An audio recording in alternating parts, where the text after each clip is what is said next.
हाँ सुनो, यहाँ पे सोल मतलब क्या होता है? सिंगल इंडिविजुअल, ठीक है ना। सोल प्रोप्राइटरशिप का हमें बुक्स ऑफ अकाउंट को फाइनलाइज करना है। अभी तक आई थिंक मेरे ख्याल से 9-10 चैप्टर आपने किया है। उसमें बुक कीपिंग के 3 चैप्टर आपने किया था।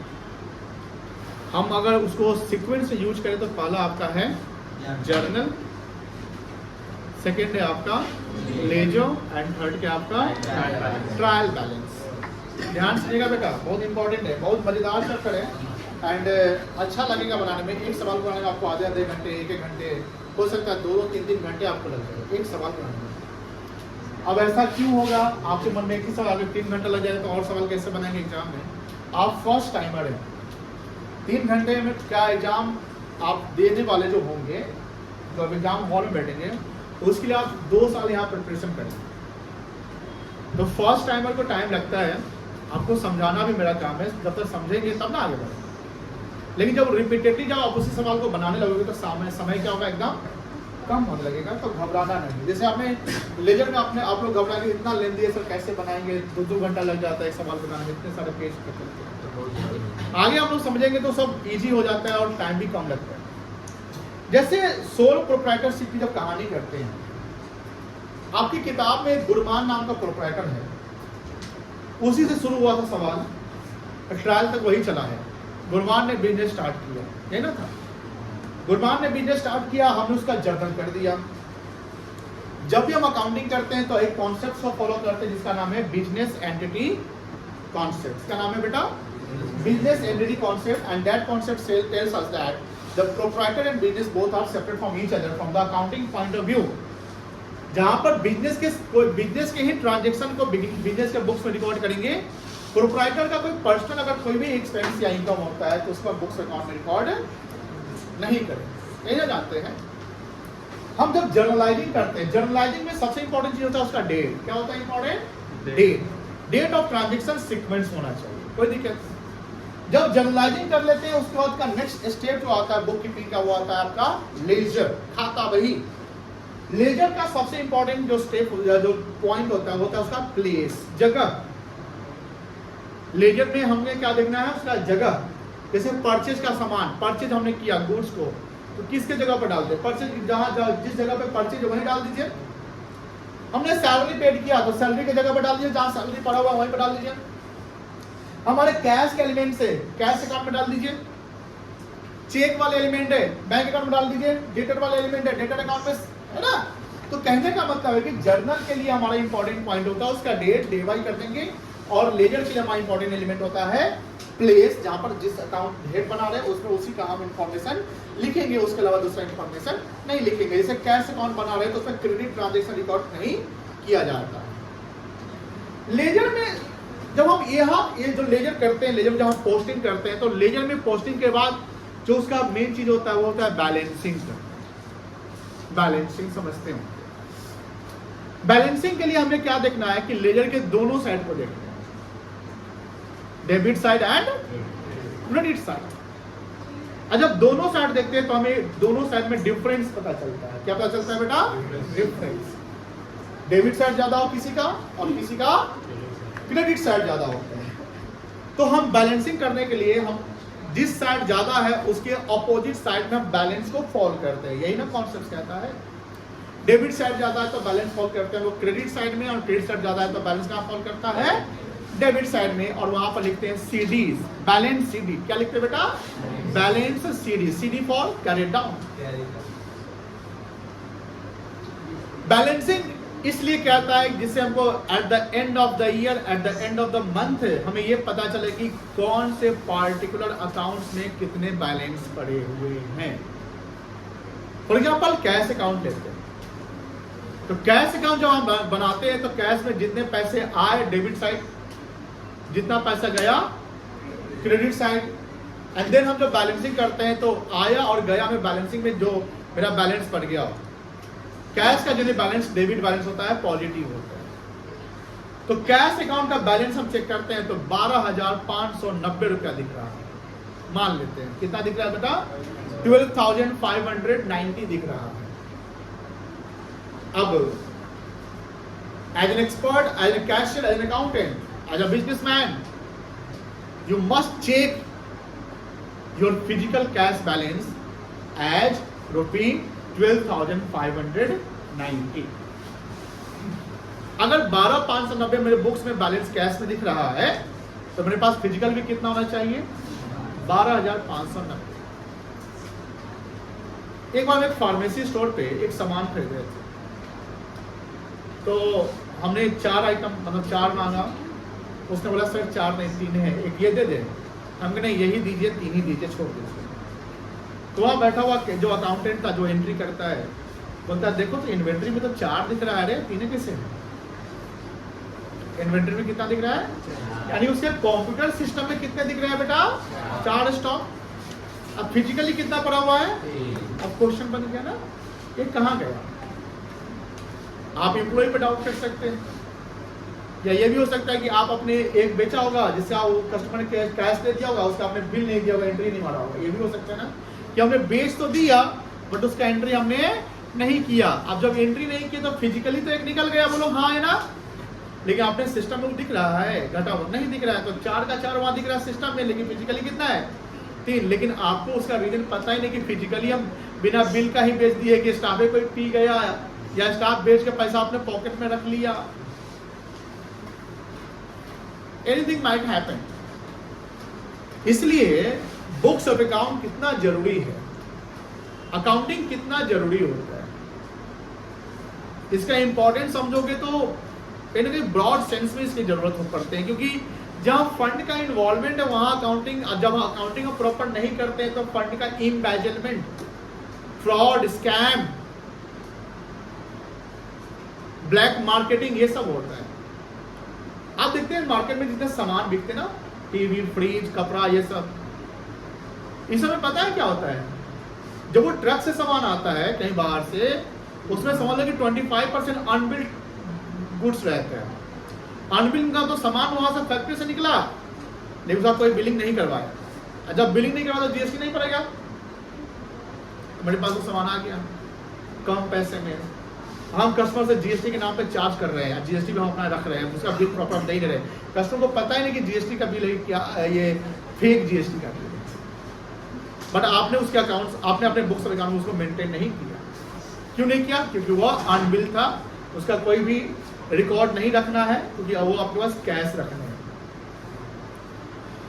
तो अकाउंटिंग इतनी जरूरी है कि भैया हम अकाउंटिंग को प्रॉपर कर रहे हैं, समझो सोसाइटी के लिए हम अच्छा काम कर रहे हैं। बिकॉज आप true and fair profit loss दोगे, true and fair books of account रहेगा, एंड जब ट्रू एंड फेयर कोई चीज रहेगा तो कंपनी भी प्राइस या कोई भी चीज ट्रू एंड फेयर देगी, गवर्नमेंट का इंटरवेंशन है तो सोसाइटी, क्योंकि अल्टीमेटली प्रॉफिट या लॉस किससे होता है, तो कंज्यूमर को सामान बेच कर होता है। बीच के जो बिजनेसमैन हो तो इंटरमीडियरी है ना हमारे, कौन है बेटा? इंटरमीडियरी है। अल्टीमेटली कंपनी को फायदा किससे होगा? हमारे और आपके से कंज्यूमर से, मतलब हम कह सकते हैं हाउस होल्ड से होगा। किससे होगा? हाउस होल्ड से।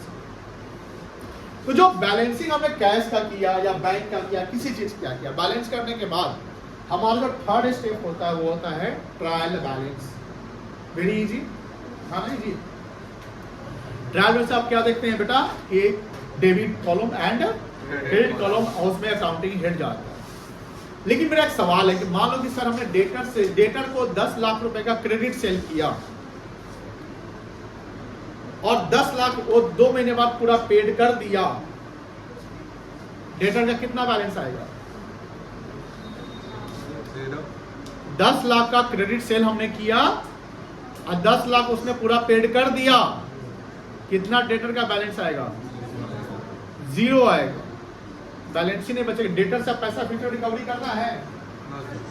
10 का आपने सेल किया ना हमको क्रेडिट में, 10 आपको उसने पैसा दे दिया ना, बताइए फ्यूचर में डेटर से पैसा लेंगे? डेटर से फ्यूचर पैसा लेंगे? नहीं लेंगे। मुझे बताओ कि डेटर का बैलेंस कितना होगा? 0 होगा। सवाल यह है कि ट्रायल बैलेंस में कितना डेटर दिखेगा? ट्रायल बैलेंस में कितना डेटर दिखेगा? 10 लाख दिखेगा कि 0 दिखेगा? 10 लाख। इसलिए बोलते हैं क्लास प्रॉपर करा करिए, अनसाइन मैनेज करिए, जीरो दिखे। वही ना, कौन बोलेगा? बैलेंस ही नहीं है ना उसके। कौन सा बैलेंस बोलिएगा आप, डेबिट बोलिए क्रेडिट बोलिएगा? 10 लाख हमने डेटर को सेल किया, उसका एंट्री क्या होगा आज इसका आप बताइए। डेटर को हमने 10 लाख का क्रेडिट सेल किया, उसका जर्नल एंट्री क्या होगा?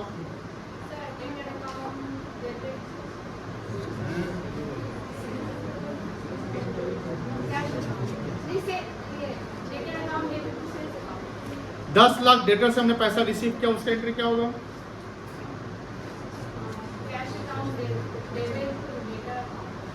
डेटर में जो 10 लाख आया, 10 लाख का सेल किया, 10 लाख का रिसीव किया, वो डेबिट क्रेडिट दोनों होगा। तो बैलेंस कितना आएगा? 0। तो ट्रायल में आप किस साइड दिखाएंगे? तो हम 2 महीने बाद ही तो बात होता है कहानी। आप पूरा सवाल सुनिए पहले। हमने सवाल बोला कि 10 लाख का डेटर को सेल कर दिया, पैसा आ गया, उसके बाद का ट्रायल बैलेंस कैसे बनेगा? बैलेंस जब जीरो है तो ट्रायल में कैसे दिखेगा? आप ना बोले जीरो बैलेंस आएगा। जब जीरो बैलेंस आएगा ट्रायल में दिखेगा क्यों? ट्रायल में वही चीज दिखेगा जिसका बैलेंस होगा, ये ध्यान रखना है। सर सेल दिखेगा? हाँ सेल दिखेगा। सर कैश दिखेगा? हाँ कैश दिखेगा। बट सेल और कैश क्या दिखेगा? जितने बैलेंस, जैसे हमने बोला कैश में 12,590 का बैलेंस आ रहा है, कितना बेटा? 12,590। तो ट्रायल में कितना दिखाएंगे? 12,590 रुपए दिखाएंगे। Not only the total, only the balance, not only the total, only the balance will be shown in the trial balance. कोई दिक्कत नहीं है। अब आते हैं आप अपने आगे के पास। जब हम ट्रायल बना दिए, ट्रायल बनाने का पर्पस क्या है? ट्रायल बनाने का पर्पस होता है कि हम आगे का काम अब अकाउंटिंग शुरू करेंगे, यानी बुक्स ऑफ अकाउंट को फाइनलाइज करके हम अपना परफॉर्मेंस एंड पोजीशन चेक करेंगे। 2 चीज याद रखिएगा, परफॉर्मेंस एंड पोजीशन। परफॉर्मेंस होता है पूरे पीरियड का, लाइक 1 ईयर। अब 1 साल में क्या परफॉर्मेंस हुआ? तो ये होगा कितना तुमने सेल किया पूरे साल भर में, कितना तुम्हारा स्टॉक था पहले से, जिसको ओपनिंग स्टॉक कहते हैं, याद है? कितना तुमने परचेज किया, कितना तुमने सैलरी दिया, कितना वेजेस दिया, कितना रेंट दिया, कितना इलेक्ट्रिसिटी दिया, what ever the business operation made during the accounting year and the expenses and income incurred during the accounting year for the period means 1 year, वो कहता है परफॉर्मेंस। और उस परफॉर्मेंस के बेसिस पे हमारा एक रिजल्ट आएगा। अच्छा परफॉर्मेंस प्रॉफिट में आएंगे, खराब परफॉर्मेंस क्या होगा? लॉस। खराब परफॉर्मेंस मतलब कि सर आपका बिजनेस प्रॉपर नहीं चल पाया है, प्रॉपर सेल नहीं हो पाया है, प्रोडक्ट कम बिक रहा है, स्टाफ की सैलरी ज़्यादा हो रहा है, रेंट आपका ज़्यादा हो रहा है, तो इस केस में आपका लॉस आ जाएगा, एक्सपेंसेस आता है। तो सर ये तो परफॉर्मेंस की बात है, the result from performance called profit और लॉस। बट सेकेंड हमने क्या वर्ड यूज किया था परफॉर्मेंस में? P for performance, P for position. Position means what is your position right now? What is the position of your business right now? Today, at a point of time. What is the position of your debtor? What is the position of your creditor? What is the position of your bank loan? What is the position of your fixed assets, current assets, cash and bank, etc.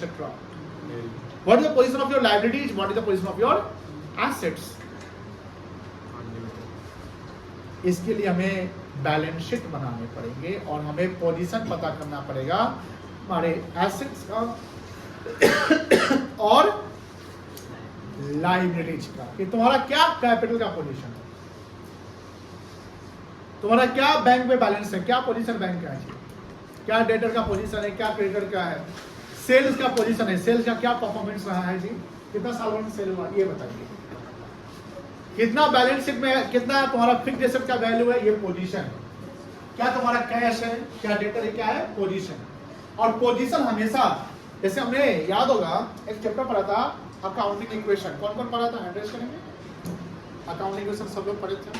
Good, इधर से कौन कौन test किया है? तो अब एक ही बच्चा, तो ही बच्चा तुमने नहीं पढ़ी होगा इक्वेशन। घबराओ नहीं पूछेंगे सवाल। सवाल जो हाथ पाएगा पक्का उन्हीं से सब पढ़ा पूछेंगे। पढ़े ना अकाउंटिंग इक्वेशन? रौनक तो नहीं पढ़ा था? क्या बात करते हैं, पढ़ाए होंगे। चलिए क्या था, A इक्वल टू क्या होता है, C प्लस L। CL नहीं होता है, ये बोला CL होता है current liability, C plus L करिएगा। C फॉर क्या होता है, L फॉर क्या होता है।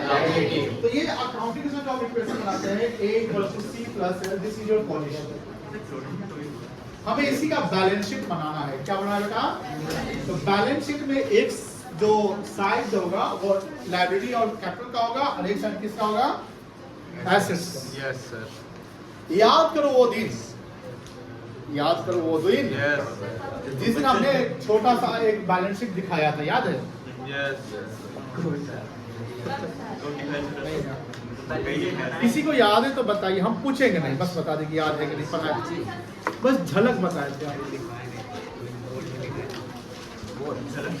दीजिए बेटा वो जहाँ पर बताया था, है आपके पास, किसी के पास नोट्स है?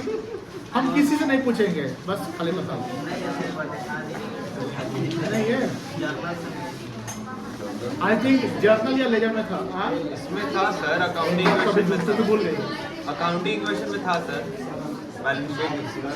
धनीराम सर धनीराम करके धनीराम, हाँ हाँ सही बोल रहा है बता सर। दो, है? धनीराम करके इक्वेशन भी शायद था। यस सर, कैसे बोलते थे सर, मेरे घर पे बोला है फोटो। अच्छा ठीक है, घर पे देखिएगा, यस सर, मेरे पास तो पुराना डेटा सब उड़ गया है।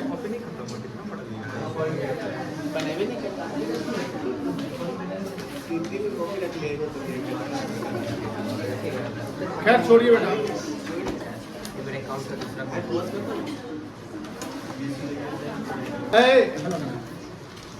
तो दो चीज, एक परफॉर्मेंस और एक पोजीशन। पोजीशन। अब सवाल ये है ना सर कि जब ट्रायल बन जाएगा तो ट्रायल के बाद हमें हमारे बुक्स ऑफ अकाउंट को फाइनलाइज करना है। इसके लिए हम बनाएंगे फाइनेंशियल स्टेटमेंट। क्या बनाएंगे बेटा? Financial statement. Financial statement. और ये किसका बनाएंगे? सोल प्रोप्राइटरशिप का। मतलब कि सर बिजनेस का सबसे पहला काम या पहले से फॉर्म्स ऑफ बिजनेस में सबसे इजी बिजनेस यही होता है। और आप कॉमर्स के शुरुआत में ही है, 11th में ही है, तो आपसे पार्टनरशिप तो नहीं पढ़ा रही यहाँ पे। पार्टनरशिप के लिए हम लोग अगले साल पढ़ लेंगे 12th में, है कि नहीं है? कंपनी में पढ़ेंगे हम लोग 12th में। बड़े खतरनाक चैप्टर से मिलेंगे, इसलिए अभी से ध्यान से सुधर जाइए, नहीं तो जब स्ट्रेस बढ़ेगा ना, जब पढ़ोगे कंपनी का अकाउंटिंग, शेयर फॉरफीचर, पूछना ना कोई सीनियर से। आप लोग तो सीनियर से मिलते होंगे तो बता क्या भैया की हाल है, ऐसा नहीं बोले भैया आपकी पढ़ाई का क्या हाल है, अरे मत पूछो रे, ये क्लास ऑप्शन कर जाते हैं तो पूरा चैप्टर खराब हो जाता है। और जो ध्यान दिया हुआ है पूरा 50-50 आता है, तो जो बैठी हुई बच्ची सब उसमें बच्ची है उसको हमेशा 50-100% आता है। सीए फाउंडेशन का सवाल फटाक से बना देती है, 15 में 15 नंबर। और नालायक सबको देखिए, गर्ल्स में भी बॉयज में भी 12, 13, 10, 7, 6, 4, 3, 2, 1 ऐसे नंबर आते हैं। किसको आ रहा होगा 10, 8, 9? जो यहीं पे अभी बाल सरी आ रहा होगा, 9:15 में आ रहा होगा, क्लास के बाद फोन पे लग गया आधा घंटा, ये सब कोई 8, 9 पे आता होगा। अब 15 किसको आएगा? 9 बजे आप बैठ गए। कौन है रिसु, कहाँ है? हिमा। अभी इसमें हमको लगता है कि कोई भी 15 पर 15 लाने नहीं है, कोई भी नहीं है, नो वन। लेकिन हम बता सकते हैं कि 12th में ऐसा 5-6 बच्चा है जो 15-15 ला सकता है। तो तुम लोगों को वैसा ही बनना है, तुम्हारी संख्या उससे ज्यादा है थोड़ा सा। छपरा से 1 किलो सेव लेते हैं हम लोग। छपरा का कथी फेमस है? सोनपुर मेला चुकन सर चुकन फेमस है सोनपुर मेला मिला ले आए छपरा कहीं और है, सोनपुर कहीं और है, कैसा नहीं का है? पहले था सर एक में था सर पटना है चलिए बेटा ध्यान रखिएगा पढ़ाई में, प्लीज सीरियस हो जाइए, समय कम है, आगे आपके मंजिलें बहुत थी कठिन मिलने वाली, तो हम लिखते हैं हम लोग, ठीक है। डेट क्या है इसका? सितंबर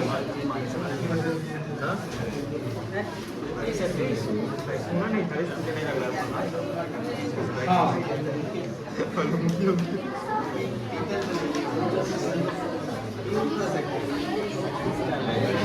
बातें नहीं,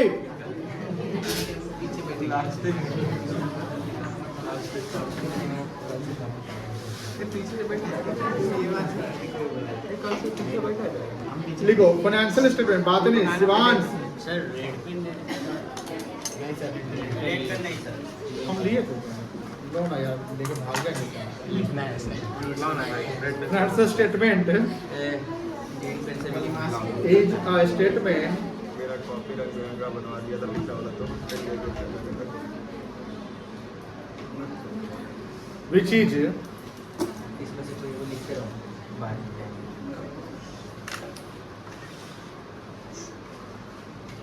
prepared by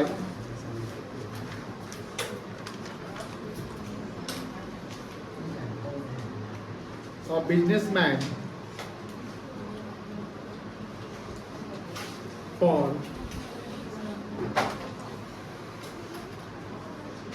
analyzing or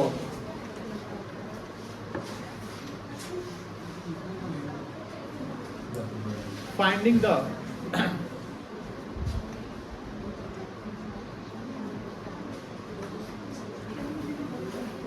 performance of business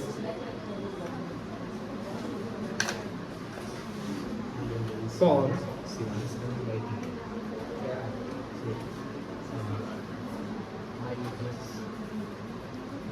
ये सब कौन पूरा जानना one accounting year बोला हुआ and सबसे पहले से पता है होगा भाई हमको बाद में पता चलता है position of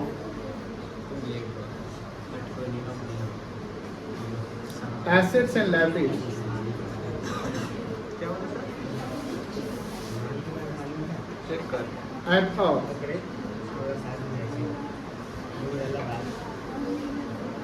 होगा होगा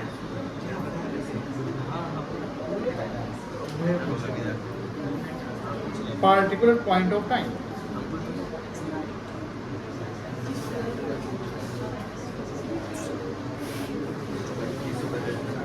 मुझे तो नहीं बताया था एक बार कमेंट क्या क्या अभी चलेगा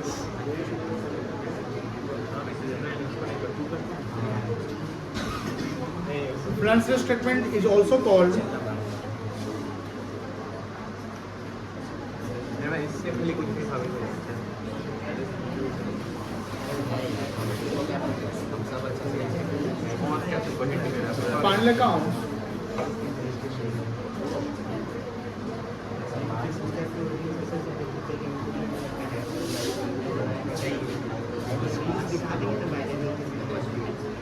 इसको देखो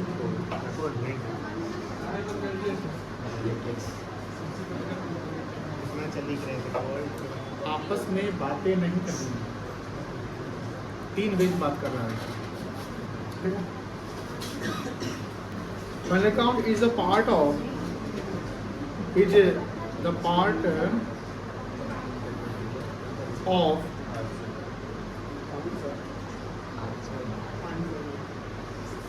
accounting.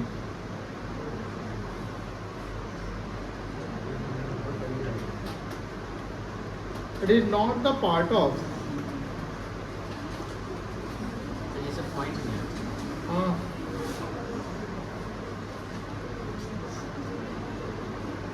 bookkeeping.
Others.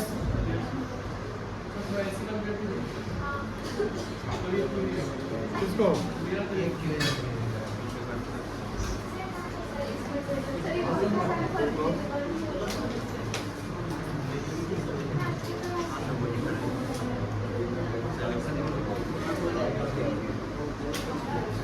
आप हेड डाउन करके सो जाइए, बुखार लगा हुआ है। कभी बोला है लेट जाओ।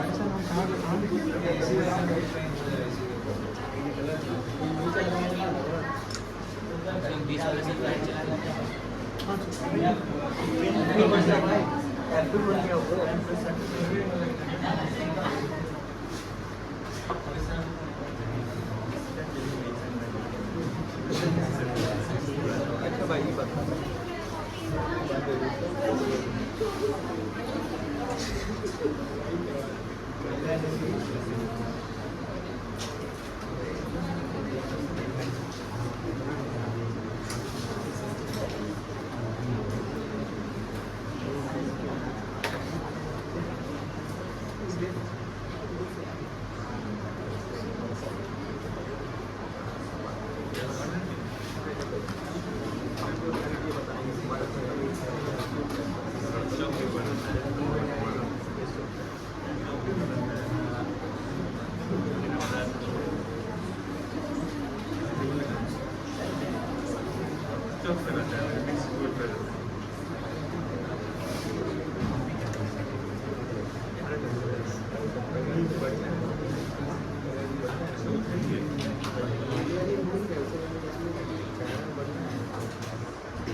देखा है क्या?